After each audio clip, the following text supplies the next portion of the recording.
happens when what you built suddenly disappears and you're forced to figure out who you are next. In this episode of the Humble Rising podcast, I'm sitting down with Randi Crawford, who is an entrepreneur, a writer, and a women's advocate, to explore the messy, unexpected journey of reinvention and what it can mean to begin again. Randi is a certified coach with a passion for empowering others. She has helped hundreds of parents, families, teens, and young adults navigate the complexities of life.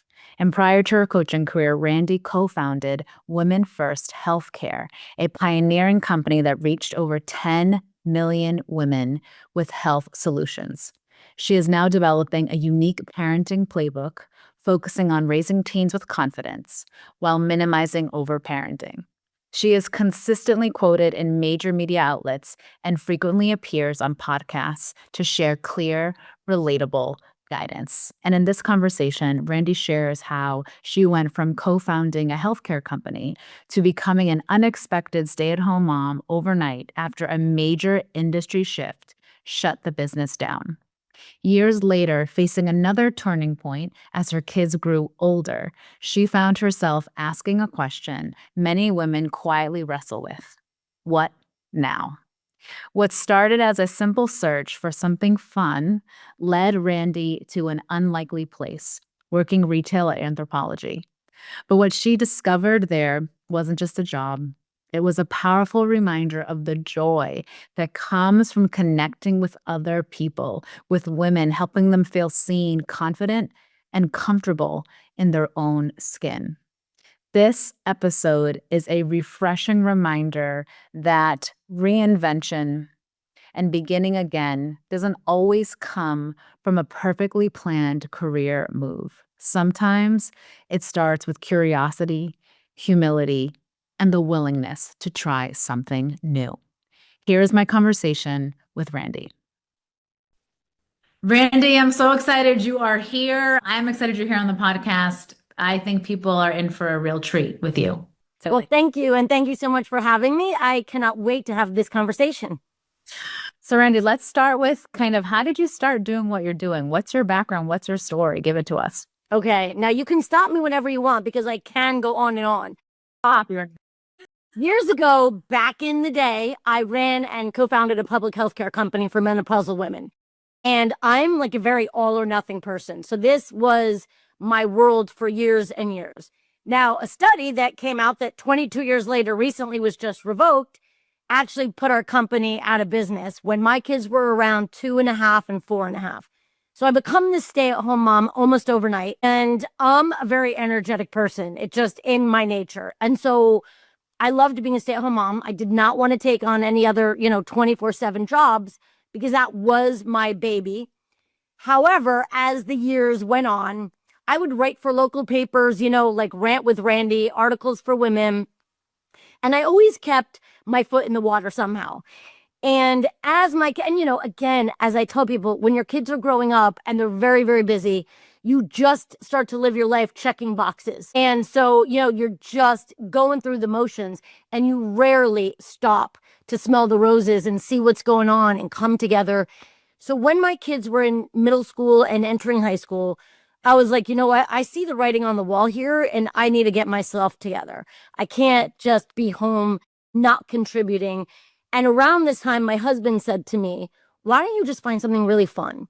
Now, I want to say this. There are people who have given me pushback for that line. And I'm here to say I ran a public healthcare company. I always worked before that. I understand work and I understand that doing something fun is a privilege. But at this point in my life, that's where I was personally. And when you ask that to a mom who's been home raising her kids, that is not an easy question to answer. Like, what is fun to a mom who's been a stay-at-home mom, who writes on the side and who keeps herself active? But really fun for me was happy hours before games, Yeah, I'm going to be honest. Like, I'm not out there. I wasn't a tennis player. I'm not a golfer. I don't do those kinds of things. So for me, fun was just being with my kids. That was the only way I could answer that question. So one day, I'm like, you know what? I know what's fun. I think women love to shop. I'm not one of them, but shopping sounds fun. So I go down to my favorite retail store and I get myself a job in retail. I know nothing about retail, nothing at all. And I go in there and I'm like, I love it in here. Maybe I'll get a job. So I start working there and I start getting paid for having a really good time. And I'm like, what is going on? Why didn't I discover this like years ago? It's like I'm getting thanked and I'm getting paid and I'm with women and I'm really enjoying myself. But more importantly, I'm making them enjoy themselves. And it was like very quickly that I started rising through the ranks, not because I wanted to be a manager or anything. So I don't do that. But I just realized that when we are in an environment like that, we all bring different things to the table, right? Some people, some girls are really good behind that cash register. It's called cash wrap in the industry. Me, not so much. Okay. I am so stressed out. I don't even remember my own name back there. There are other people like me that love to interact with the women and love to help them feel good and have a good time. And by the way, I became a stylist, but the truth is, there are the real stylists who are fantastic at putting all these crazy pieces together. I'm really good with people. So I'm going to get you in there and I'm going to put you together and make you feel great when you leave that store. But I knew that that was not going to be like my end game.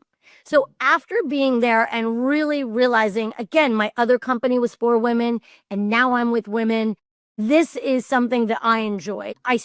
People always have kind of used me as a coach, if I'm going to be very honest, but I never enjoyed like, oh, you're going to be a life coach. Like I always pictured a life coach, like, I've got the answers. When my kids would tell you, I don't know crap, okay? I don't have the answers, but I'm very good at understanding the landscape. And so one day I just happened to be listening to an NPR podcast with Jay Shetty. I get introduced to him. I was not familiar with him. This is years ago. And I realized that he offers this life coaching certification. And I bang through that course. I love it. I become a life coach and I think I'm going to be helping midlife women reinvent themselves because this is what I know how to do. I'm not worried about what other people are saying about me. Like we've discussed, I'm worried about me and enjoying my life and feeling like I have a sense of purpose, which I've completely found at this point. But really shockingly, I started getting calls from these women to help them with their daughters. And so next thing I know, all my clients are these girls that are like in their late teens or young 20s. And they are very capable, very smart young women at colleges across the country who are literally unable to figure out what to order for lunch. And it became glaringly obvious to me that the problem was how we are parenting our children. And I am not here to blame, and I'm definitely not here to judge, but I am here to say that me included, we are a very big part of the problem and the reason our kids are so incapable of adulting today. And so blah, blah, blah. That is kind of my story as to how I got where I am. So now what I do is I coach young women and their moms independently because I can't coach the daughter without really helping the mom, because the moms really need to understand that we have to take a step back and we have to allow our kids to start making decisions and making choices and falling down and getting back up and all of the things that build the muscle to deal with resilience and adversity and build confidence. Oh my gosh, Randi, there's so much there. I'm going to go to, because I definitely want to delve into the work you really do with these moms and their daughters, because I think it's something what you're really talking about is, this independence we have to instill in our children so that they can do that as adults.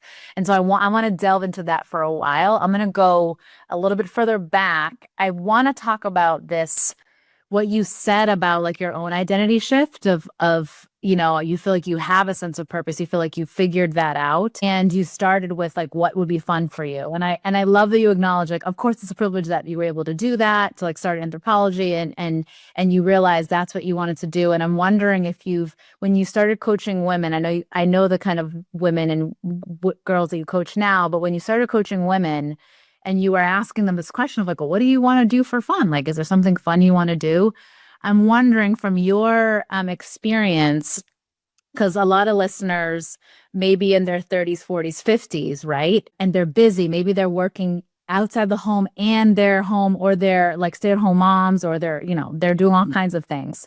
how can they start to figure out what would be fun? Because you did that. You're like, well, let me go try this. And then you did it and you realize, oh, I love working with women. Like I get along with women and I like helping them and I like them feeling powerful. So what do you advise people to do to like figure out their fun? And then how to like do that in the midst of life? Well, it's a really interesting question because it was very hard for me to figure that out. So I'm giving you a really quick version of my story. Back when I was doing this, of course, there was the internet. This isn't like, way back in the day, but there wasn't all I couldn't get on ChatGPT and be like, help, what do I do? You know what I mean? There was none of that. So I would type in like, what's fun? Like, how do I find fun? And I would, so it was very hard for me and it took me a while. But here's the real big key that was the game changer for me. I just took action. I have never even liked shopping. I've never even done retail. And I will never forget as long as I live when I said to my husband, you know what? I think that women must have fun when they shop because all my friends love shopping. Me, not so much. So I go into this store, I interview, and I get this job. Now, you have to understand, I'm at this point, all I've done for years, so I've had a big break in between when I worked and when I didn't. I'm wearing workout clothes every day. In fact, I was so insecure about the way I dressed that the first thing I would ever ask any of my working friends were, how do you know what to wear? Like, what do you wear to work? Because you don't know. You are so out of it. And if you're not a shopper, it's really daunting. So it's funny how different things, someone listening might be like, what? A knucklehead. How could that be worrisome to her? Very worrisome to me. So when I got that job, I mean, I'll never forget it. Like, what am I even going to wear in my closet? I'd gotten rid of all my work stuff. And so I went in and I got that job. And my husband, I said to him, I'm like, what am I doing? I don't know how to do retail. These girls are all so young. They're so beautiful. They look like anthro models. I am going to be like their mother. And I will never forget. He was like, Randi, you can just quit. You don't have to do it. And, I'm of the mindset, hell no, I'm not quitting. Like, what? Take that right off the table, sir. So I went in and I just tried it. And I think right there is the answer to what people need to do. We are so afraid of what other people are going to say, of what other people are going to think. We always make the comment, like in my next life, I would love to, I watch Law and Order all the time. I would love to be like Olivia Benson, in my next life. There is no next life. So if you don't go out and try something completely different and new and that you don't know how you're going to do at it. If you don't do that ever, you're never going to know. So I wouldn't know right now. I wouldn't be doing what I'm doing. And I wouldn't be able to tell you, like if I didn't start coaching, would I tell you that I love what I'm doing in Anthro? Yes, I've been there for 7 years now. People cannot believe that. But right now, I still work there on the weekends because I love it and I don't want to give it up. I love making women happy. And they always come in and they always leave and they say, wow, that was so much fun. I normally hate shopping. And I'm like, no. If you're going to come in and tell me you hate shopping, you need to go back home. Like you're a very lucky individual. Most people can't even come in the store. And I approach everything I do in life like that. And so if people were to try something and they hate it, then they have the option to change the channel. That's the beauty of it. But if we never try, we will never know. So there's 2 steps here. The first one is, I would say, get together with your girlfriends and ask them questions about yourself. Hey, what do you love about hanging out with me? What do you see what do I offer you so that when you leave after we've hung out together, how do I make you feel? Like, what do I give you? Because different friends give you different things. So meet with different friends, get different opinions, and then be like, you know what? I'm just going to start trying stuff. And you will find, you're not just going to sit down and find your purpose. It doesn't work that way. Yeah, you find it through experiences and yes, interacting with people and things. And I loved what you said about the fun, and you phrase it in a way that I really resonate with me.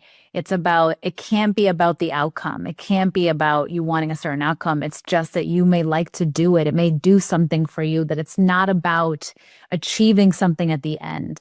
And I actually recently, I like to do a lot of different things and I've tried different things, but recently someone said to me, what do you do as a hobby that has nothing to do with an outcome? And I go, are you telling me all the things I do are achievement related? And she was like, Yes. What?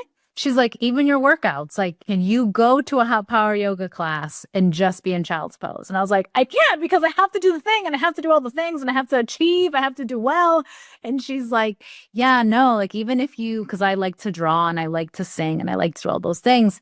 And she said, but it's still because you want to be good at that thing. And why can't you just do it because you like it? Like, why is it about the end? And I love that you said that. I love that you said that it's not about the outcome. It's about what do you enjoy doing in that moment? What makes you feel like present in the moment? Because when you talk about when you are helping women at Anthropology, and even coaching, I can tell, is you're like present and you enjoy it in that moment. It's not about the next thing. It's about that moment in time.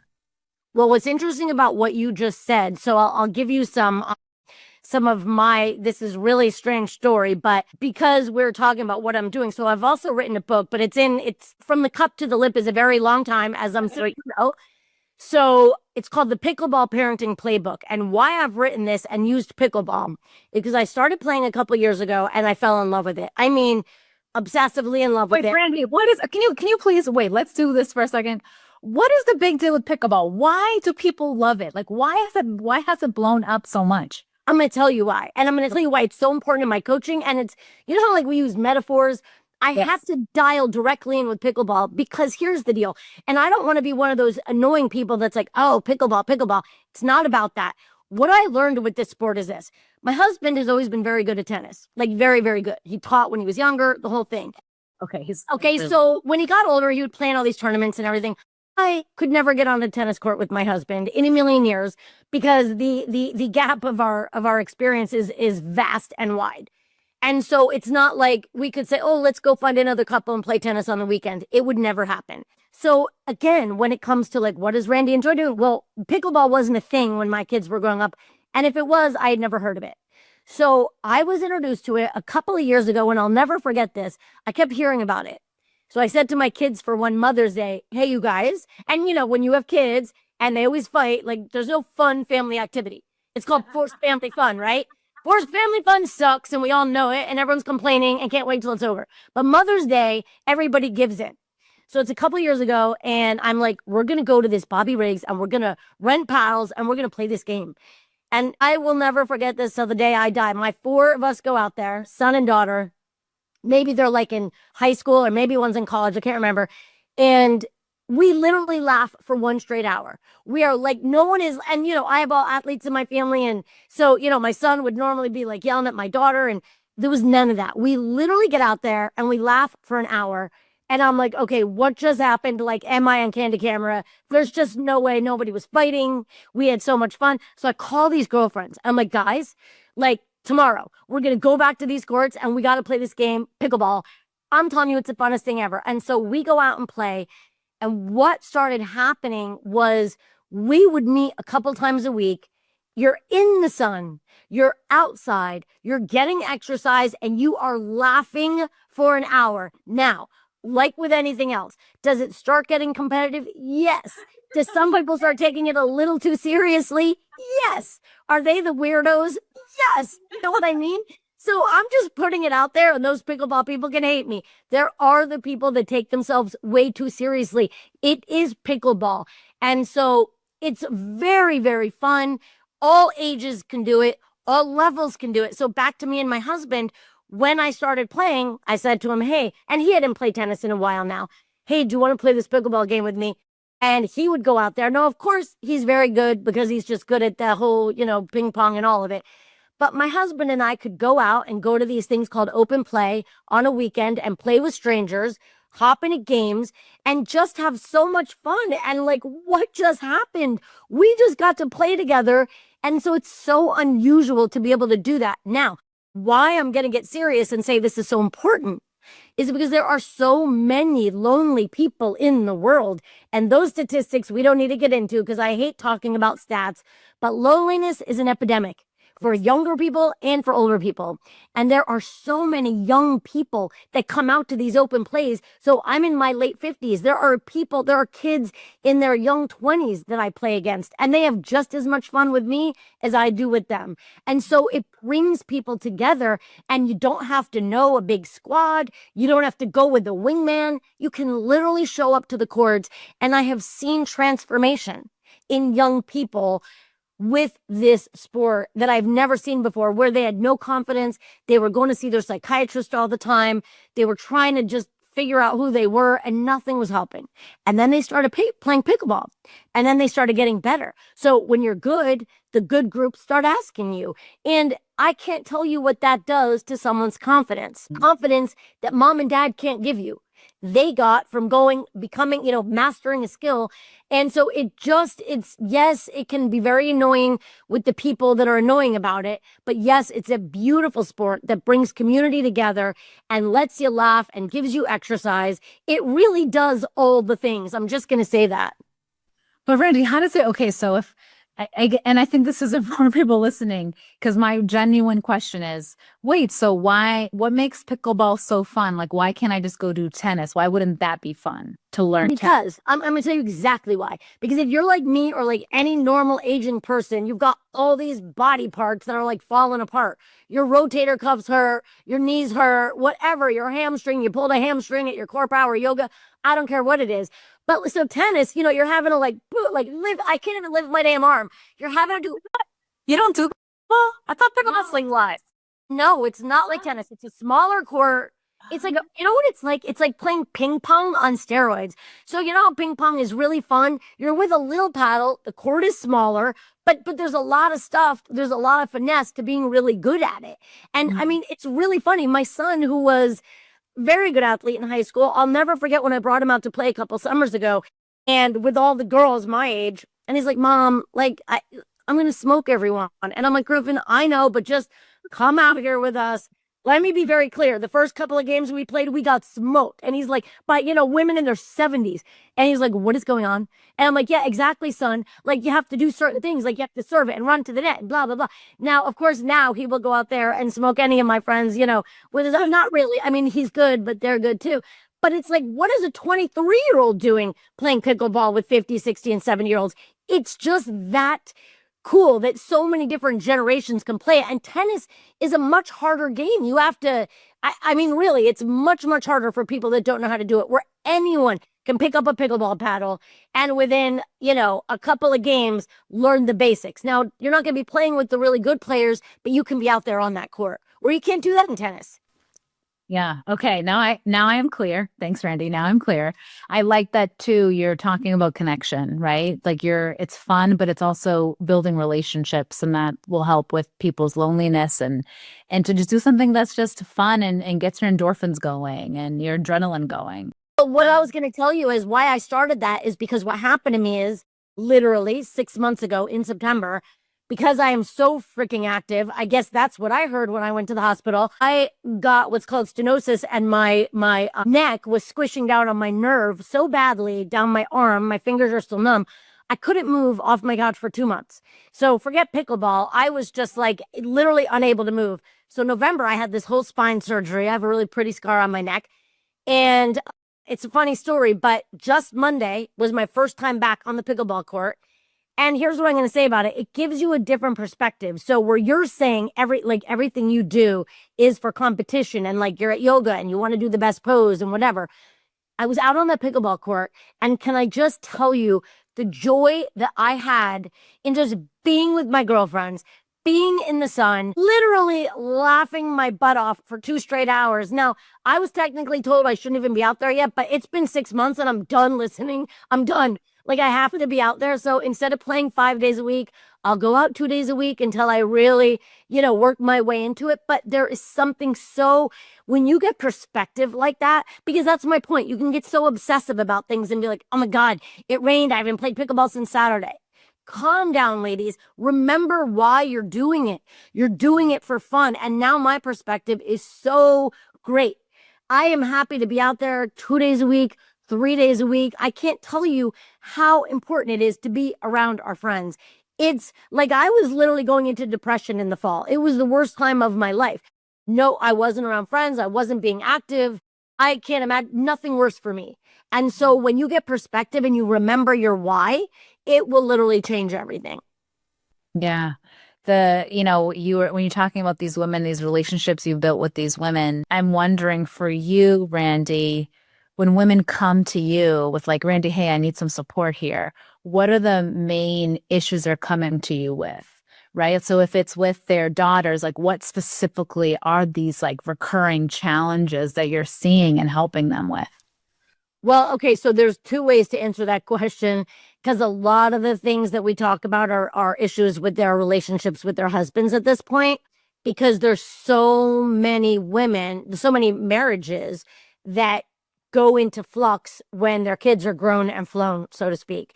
So their kids are off in college, and that is why people ask me, do you only work with young women? And I say, generally speaking, yes.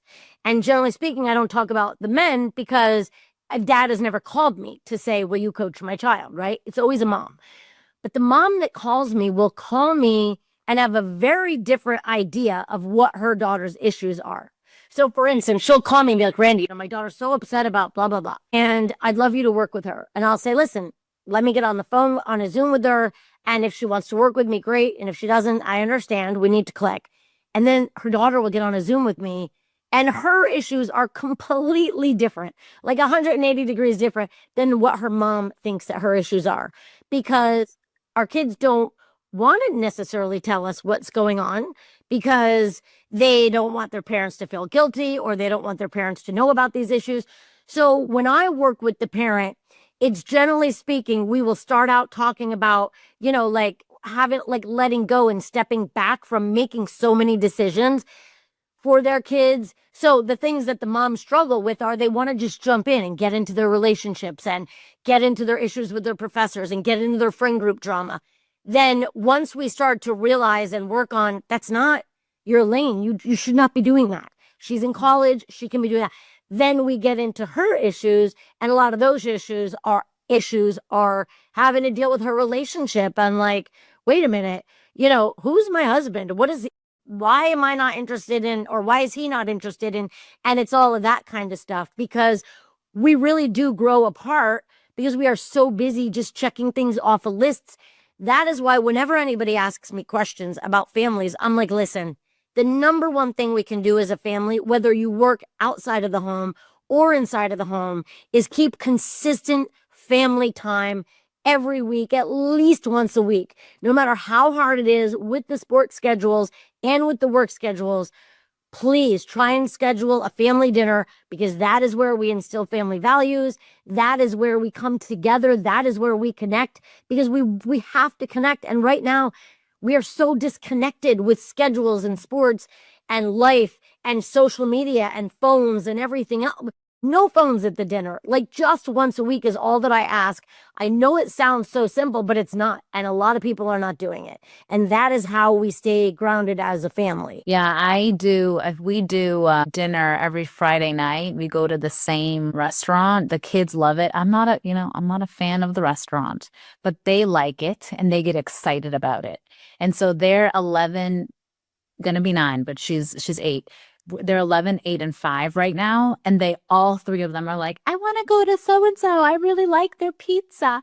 And so we go, right? And it is, I didn't realize it, but they now ask to go. So now it's an expectation for them. And so I was literally this morning, Randy, in the car being like, I wonder the day when we're on a Friday night, they're like, Mom, can I go hang out with so-and-so? And I'm going to be like, what about our family dinner? I know, and it just creeps up on you. And then what happens is because your kids are involved in so many things, and I use sports just because my kids were in sports and I work with a lot of athletes. However, it could be anything. So if we were to just use, an example of sports, whether it's drama or anything else, you will start to have so many obligations, and they will. I mean, my son was coming home at 11 o'clock at night after lacrosse practices, and we were eating dinner and then watching Family Guy just to kind of unwind and spend time together. It's like, so by time, let's just call it Sunday, it could be any day of the week, that one day comes around and you know that both of your kids have that free time. what will happen is, as a parent, you will feel guilty when your kid is like, oh, can I just do such and such with my friends? And you'll think, of course they can, because every other minute of their day is scheduled. But you are really taking away from them when you don't insist. Listen, I don't care if it's 30 minutes, but we are going to have this family dinner, right? Whatever it is. I don't care if it's family tea, something that you do as a family for 30 minutes at least, no phones once a week. Because with me, there was just always so many things. And I remember when it was like, all the kids are going to be at the beach, or all the kids are going to be doing this or doing that. And I always just gave it. Oh my God, of course you can go. If I were to have any regrets, that is my biggest regret, is not insisting on at least once a week doing that, because it is just so important. And time, it goes so fast. The older they get, when you hear this, it is just truth. I mean, you feel like high school flies, then you send them to college and you remember dropping them off as freshmen, and 5 minutes later, you're at their graduation. I mean, these time periods just go so fast when they're older. We have to hang on to it when they're younger. It's critical. Yeah, I hear that a lot because I have younger children, Randy. I hear that a lot, and I do my best to. I know I work a lot, but I do my best to, when I'm with them, to be with them and to not be distracted by work and to not be thinking about work. And I also do this thing where I will take my kids on dates. Like, my daughter and I love going to this bakery that's 20 minutes away, and we drive, and we literally just will go grab, like, she gets a lemonade, I get a matcha latte, and she counts on us going somewhere. Like, she's like, which bakery? She goes to a bakery and she doesn't get like a donut or something? No, she'll get a lemonade. Oh, I mean, if I go to, I don't. She likes Dunkin' Donuts, so like sometimes she's like, I can stop and get a strawberry frosted donut, and so I'll do that for her. But it's like these rituals that they also, I realize, they rely upon too for connection. And oftentimes, Randy, it's not, I don't get information when I ask questions. I get information when I'm just like there. And they're like, you know what, mommy, something happened on Thursday. And I'm like, what? Because we do rose, thorn, and bud every day in the car. But I get more info from just like the random, I'm just there. And they're like, Mom, I wanted to ask you a question. And I'm like, okay. I find that presence is what will get them to share versus my questions about the things and trying to like dig into what their real life is like in school. Do you feel like you hear that a lot from moms, of like the asking the question and wanting to understand? And what do you feel like are some great or really effective strategies for moms who are trying to like connect with their kids, especially their daughters? And what we can do a little differently, because as you said, Randy, like, you will talk to the mom about their daughter's issues, and then you talk to the daughter and you're like, wait, they're not talking the same language. Correct. Well, I mean, first of all, you sound fabulous. You couldn't be more right. Like, when you ask the questions, it feels to them like you're just peppering them, and they don't want to be peppered with questions. And when I tell parents, I say, listen, communication is everything, right? But there's a very big difference between saying like, oh, I talk to my kids all the time. I'm like, no. When you talk to your kids, I want you to listen. Let them do the talking. So having you talk with your kids means that you are in the car, just like you are, over lemonade and whatever your matcha, which is disgusting, by the way. I am not a matcha girl. I don't. I make myself drink it every day, but I do not like it. Oh, my kid, don't drink it. I love it. I don't know how I got into like the past few years. I'm like, my matcha. I'm like one of those. Love it. I do. And I don't like it sweet. And it cannot be sweet, but it can't be bitter. I'm very picky with it. And I prefer it iced. Okay. It's so funny. I literally make myself drink matcha a couple days a week, but I'm like, I don't like this. So you said it's gross. Like, it's gross. Okay, and it's like when I'm with someone and they're talking about kombucha and they're like, it's so good. I'm like, it is not. It's like drinking apple cider vinegar. Okay, let's be real. If you're drinking kombucha, it's for the health effects, and I don't judge you, but let's not be telling people it's delicious. I'm sorry. I said what I said. Anyway, I think you are onto it. I really do. You know, it's such a funny story. I was actually working the other day at Anthropology on Sunday. Mother-daughter came in, and they were older, an older mother and daughter. And the daughter is like 40 something. And it's so funny. We are all the same at whatever age. And I was like, I'm going to tell this to somebody. Turns out it's you. So the mother is sitting outside. Her daughter is in the fitting room trying on this dress. And she comes out and I'm like, oh, that looks amazing on you. And the mother's like, it does look amazing. And then the daughter's like, I know, but if I didn't have my bra on, it would look very different. So she's like, I'm going to take my bra off. And the mother goes, don't do that. And this 40-year-old daughter shuts the door, rips her bra off.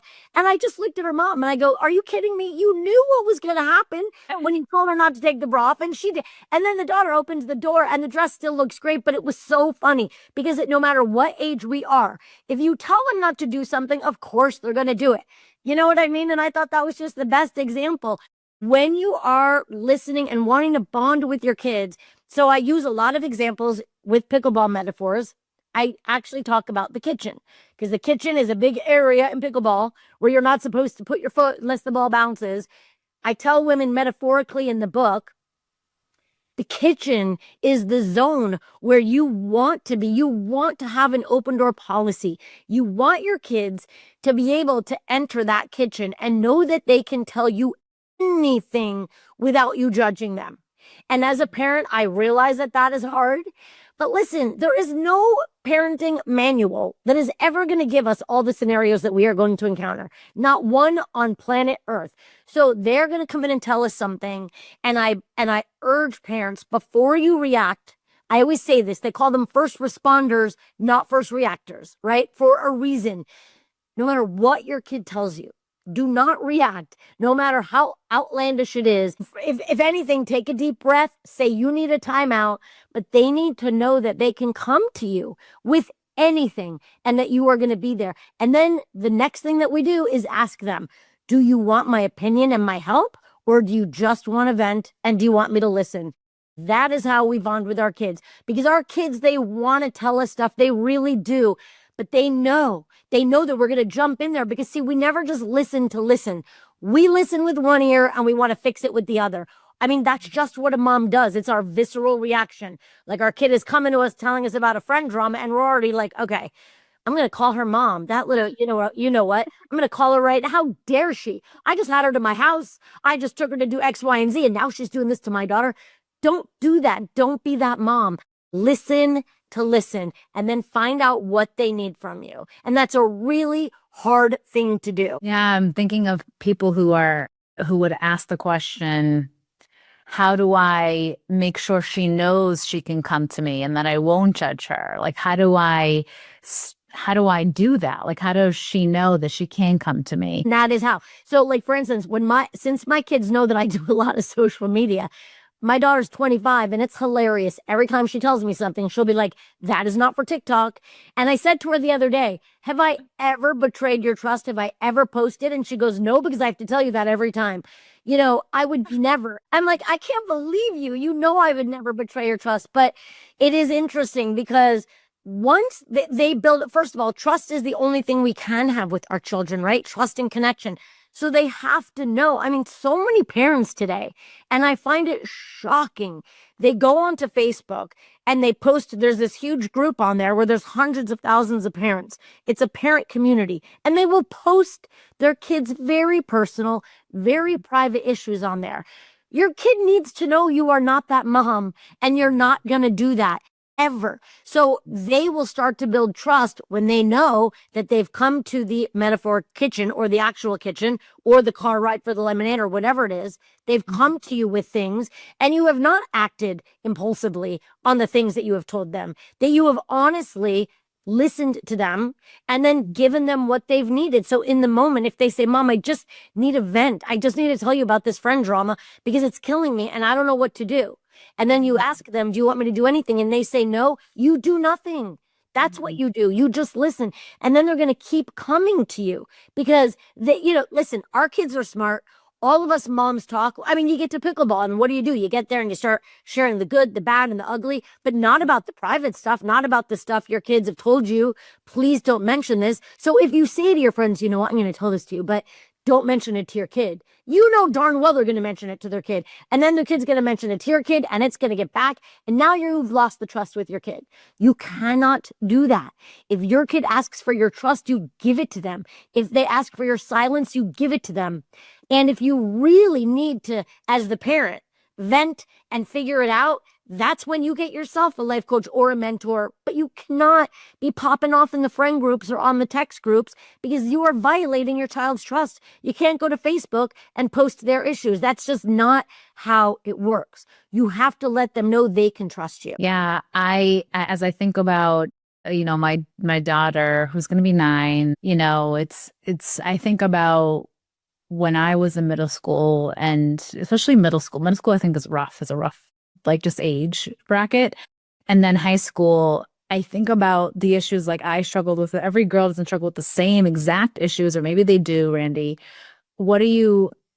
As we think about our girls getting older and these young women that you talk to, what should we as parents like be on the lookout in terms of issues? We don't want to like overfunction too much to help them too much where they can't be independent. There's like a fine line between, I think, helping too much, but then like helping them get the tools they need for themselves to help themselves, right? What are some issues that you've seen that we should be on the lookout for? Like with your work with young women, what are the issues that we should be kind of just like having our antennas up for? Well, I mean, and I just hate to sound so cliche about this, but a lot of the issues because I'm in SoCal, a lot of the issues that the girls deal with are things that come up on social media. And I mean, we're just going to go back to it. Like, I've been giving talks for years, by the way, saying the same thing before there was all the statistics, and now there are the statistics. But I mean, these girls and parents, and I want to say that, parents as well, get on social media and then just start comparing. And so when I deal with these girls who, it's generally speaking a lack of self-confidence, right? And why do we lack self-confidence? We lack self-confidence because we might be feeling really good about ourselves and the way that we look and all that stuff, right? We have all the feels. We're like, yes, I'm going to own today. And then we get on social media, which is designed with an algorithm by very brilliant people to keep us on. And before you know it, these young girls and young women are scrolling and cannot stop scrolling. And they see girls that are prettier than them, that are taller than them, that have these perfect eyebrows and lips and whatever it is. And before you know it, they get off that social media and they feel like crap about themselves. And they feel like they're not doing enough and they're very insecure. And now they don't even know if they should be dating people or, and they feel they're just so scared now to do anything because they feel they were here and now they're here. So the stem of the issues I deal with are absolutely based in social media, and same with the moms, by the way. I mean, the exact same things. Moms have so much fear and they get on social media and they look at Pinterest. Who knew? Pinterest wasn't a thing for me ever. I don't go on it. I don't know much about it other than the moms I work with. They compare the parties that they have, or like, oh, I'm scared to have people over because I don't have a Pinterest perfect kitchen or plates or silverware or, so the number one thing that parents should look for is my kid, son or daughter, are they in the room, like just, looking down, just scrolling all the time? I do not encourage that. Now, you can't tell them get rid of the phone, but what you can do is encourage your kids to be out there IRL in real life with friends doing things. And when people ask me, how do they help them build self-esteem? It's very, very easy. You build their self-esteem and their self-confidence by letting them do things, try things. They don't have to tell the whole world on Instagram what they're doing so that they get, you know what I mean? People start making comments on their posts. You don't have to tell the world everything that you're doing all the time. Just go do it. But it's very important that kids are involved in activities. Absolutely. So then and I know this is a lot of your work, what else can parents do in addition to what you're sharing? What else can parents do to make sure they're not raising children, or they are raising children that are independent, that can adult? Because you were saying earlier, like, kids need to be able to adult when they become adults. Like, what are the things that, in addition to what you just shared, which I think is so important, like do the things in real life, which, by the way, Randy, adults too. Like, adults sometimes are, especially there are people who, like are trying to date. I have friends that are trying to date and they're like in their 40s and early 50s. And they're like, I just don't know how to like find someone. These dating apps aren't working for me. And I'm like, what are you doing in like real life? Like, are you going to your yoga class? Are you going to doing the things you enjoy? Because maybe you'll find someone with a similar interest. Like, living life can bring about connection. So I'm wondering, what else can we do as parents to make sure we're raising these independent kids, these kids with good self-esteem, these kids who can, take life by the reins. I'll tell you, the biggest thing that I see that we do, and it's to the point of absurdity. So it is really interesting because I actually just wrote about this. We started this over-functioning as parenting like literally in the late 70s, early 80s, when all these abductions started becoming very known, right?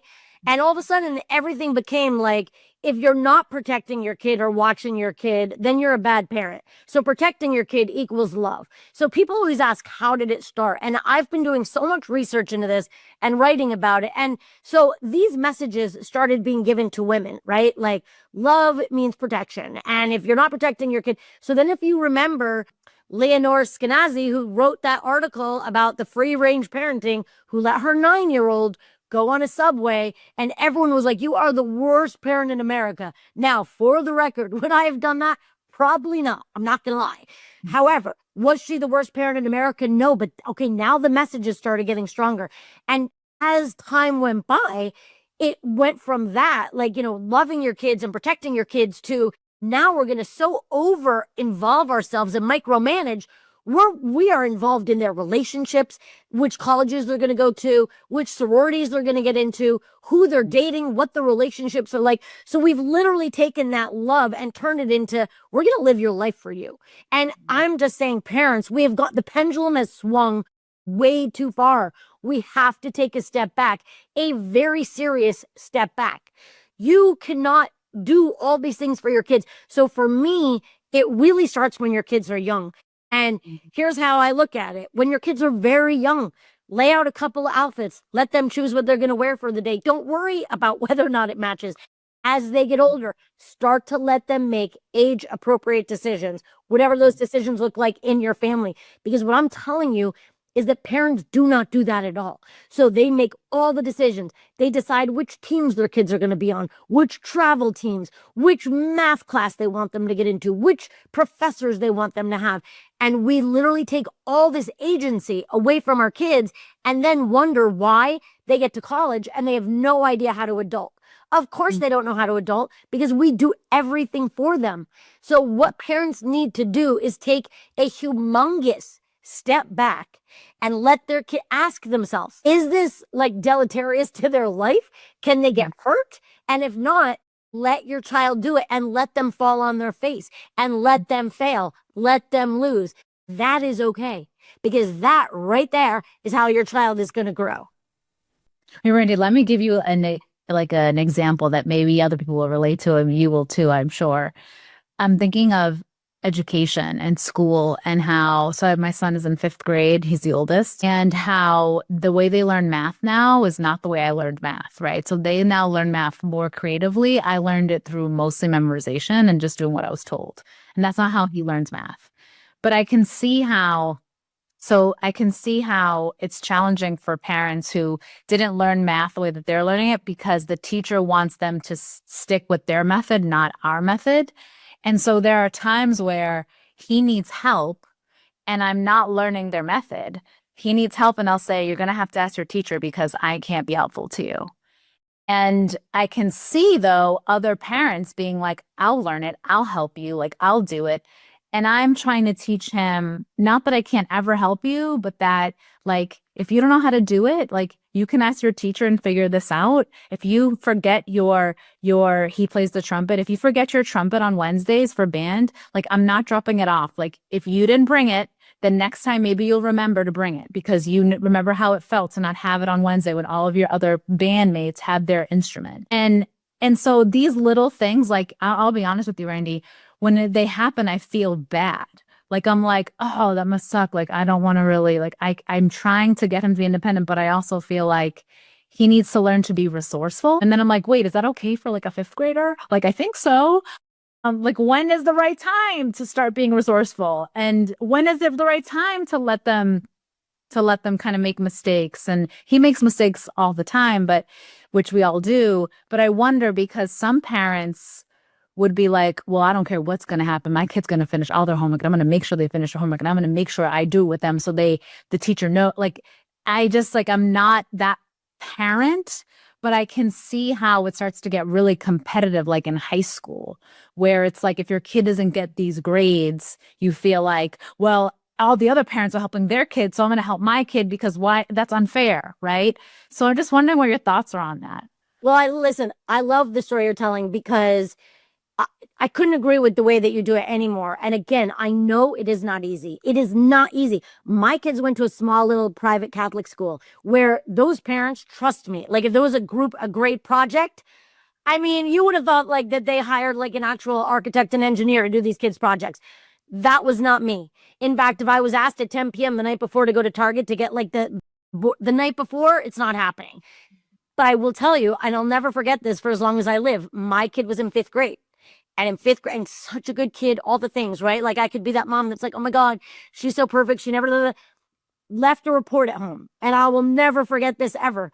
I brought this report to her because I guess in fifth grade, she had a phone. So I go into the class and I bring this report. And the teacher, I remember the teacher too, she was up there teaching a thing. And I open the door and that teacher says, well, Mrs. Crawford, what's that in your hand? And I'm like, nothing. And she's like, bring it to me. And I like I'm getting scolded, right? And I slowly walk up with this report for my daughter. I'll never forget it. And she goes, thank you for bringing your daughter's report. Kids class. And she goes on to lecture the class. And I literally left that classroom and never a day in their little lives did I ever rescue them with a report ever, ever, ever again. Through middle school, through high school, it never happened because it happened to me once and I was mortified. So here's the truth. There's two types of parent in every classroom and we know it. There are the parents like you that are the outlier that are like, you're going to learn this. I can't learn this for you. And I will get you the help and the support that you need to learn it. You're not going to leave your child hanging out to dry. Or there are those parents that are like, no, no, no, no. Not only is my kid going to come in with the best report and the best math grades and everything else, I'll do the work for them if I have to.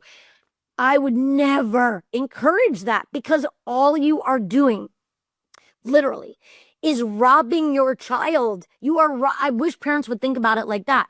You are robbing your own child of building that muscle called resilience and dealing with adversity. This is not teaching your kid to adult in the fifth grade. This is teaching your kid that you need to have the ability and the coping skills to go to your teacher and say, I'm having trouble with this. I don't understand this. And then going to your mom or your dad or whoever is in your life and saying, I need help with this. I need support. So at that point, you either get them a tutor or you get them extra help with the teacher. But you know, it's interesting. I've done posts on TikTok about about teachers. And it's so funny because the thing that teachers cannot stand the most, and I get so many comments when I post about teachers, they can't stand it when they get all these emails from parents before the year starts, right?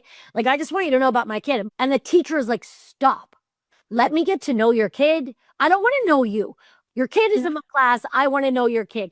And parents really disregard the importance of that child building a relationship with them. It is not about the parent saying, let me introduce you to little Randy. And let me tell you all the things she likes and what she doesn't like and who she likes to sit next to. She doesn't like blue crayons. They trigger her. Stop with that. Stop with all of that. And think of yourself as a robber when you do those things for your kids, because at every age, they need to learn the skills to be able to do these things. Now, I would never say, let your kid, figure it out on their own and don't help them, but guide them at age appropriate times. But don't be the parent that does it all for them, because then again, you're going to have the kid in high school and the kid in college that simply cannot cope and has no tools in the toolkit to pull from when they deal with like a bump in the road. Yeah.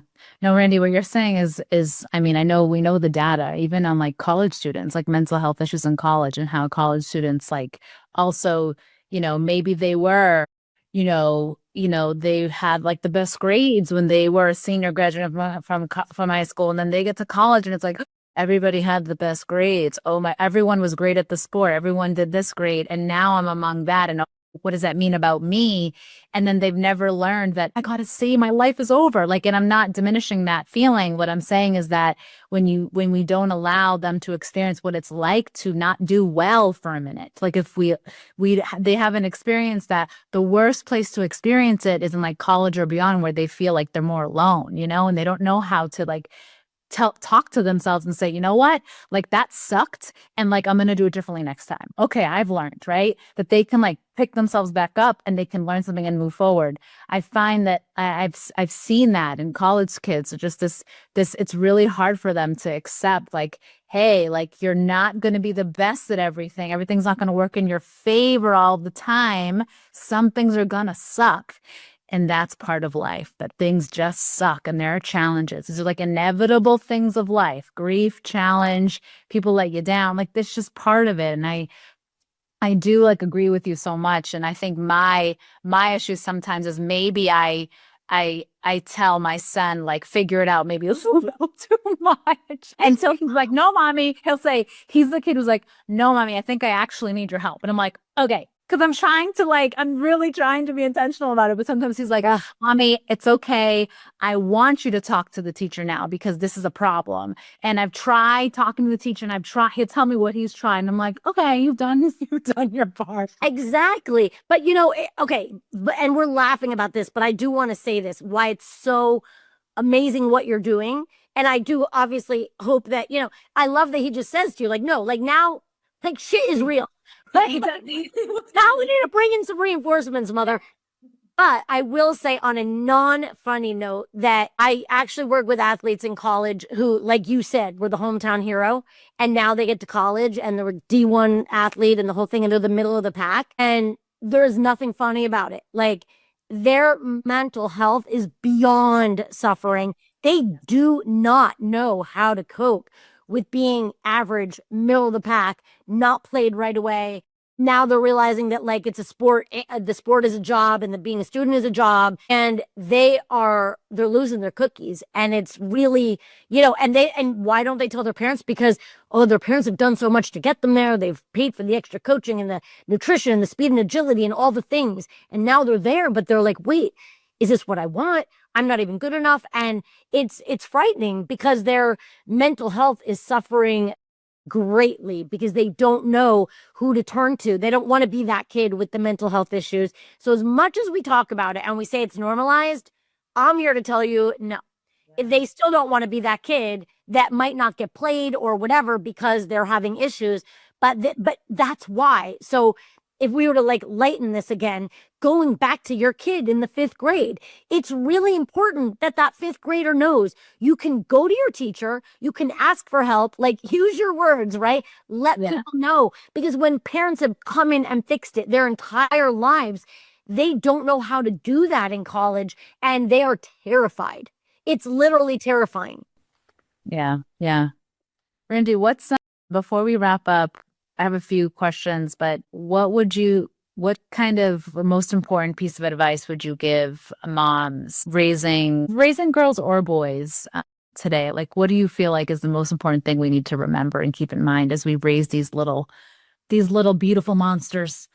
They are beautiful, they are monsters, and that they are not an extension of you, and they're going to do things differently. And so building trust and having open communication with them is going to take you very, very far. You have to listen to your kids. Oh, I love that. I'm going to take that to heart. Randi, how can people work with you? Where can people find you? Okay. I'm pretty easy, actually. So it's Randi with an I. So if they go to my website at Randi Crawford Coaching, I have a link where they can, work with me for a first session obviously for free. And if things go well, we can continue. And I do TikTok and Instagram at Randi Crawford Coaching, where what I do is I just present scenarios, because again, I'm not here to judge other moms. I'm really not. My passion in life and my entire purpose is to help moms stop overfunctioning and to realize that if we did take a step back, our kids can handle much more than we think that they can. So I love people to get involved in the conversation and pop off with your own point of view, because that's what it's all about, is listening to other people. Yes. And I'll add those links in the show notes for anyone listening so you can access it very easily. Randi, Thank you so much. I mean, I feel like we had so many truth bombs in this conversation that you dropped, but I also feel like we had a lot of fun. And I love when people get to listen to that, where you bring levity, but there's also we're talking about something very serious as well. So thank you for your energy, Randi, your honesty, your directness. I encourage people to visit Randi's website. Like, just go to the website and you will see exactly who she is, and you will chuckle, but you'll be like, oh shoot, that's true. Just go to her website and like check her out, because she's the real deal. Randi, thank you so much. Thank you for having me. This was fantastic.